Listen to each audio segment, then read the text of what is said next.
Hello Wargamers, I'm here with a new video. This time I want to show you how I did some jungle bases. So here you see this is the base I did. So to give the texture I use Play-Doh. Play-Doh is a type of plasticine used by children that is getting hard after 24 hours. So in that way it's very easy to mold, and then you can make the shape you want and will be hard after time. So once you have the base ready, I did a base of white, and then first I apply Rhinox hide.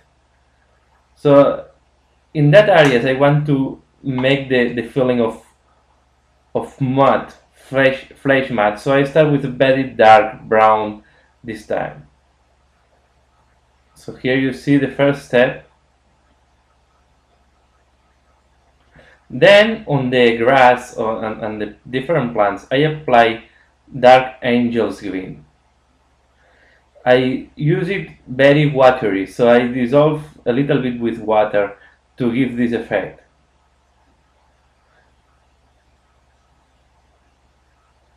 Here you see some more examples. I have to say that the higher grass is done with toothbrush. Then here I use grave earth. The grave earth I use to do the watery parts, as you can see here. So I want to give the impression that there is some mud, then there is some like a swamp water. Then on the dark brown I apply some highlights with more fun brown. Here you see the evolution of the how it's looking like after applying a highlight on the mat.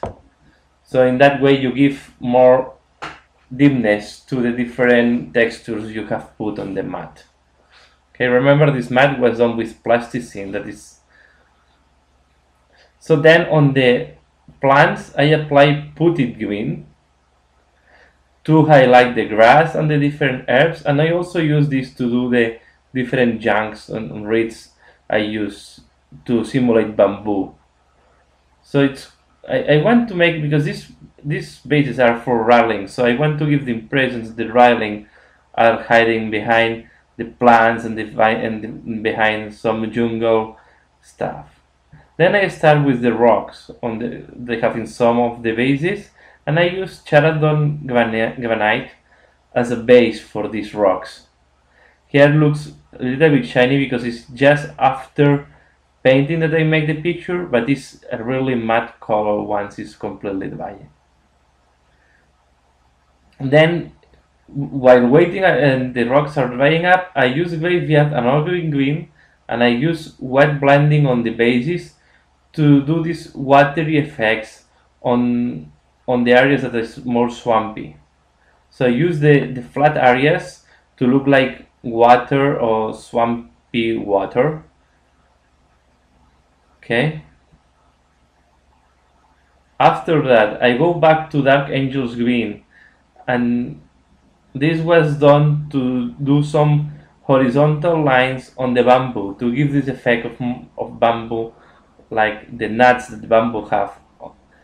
And later I apply a wash of Coelia green shade, sorry, to give some texture on the broken bamboo, and also to do the holes at the top of the bamboo.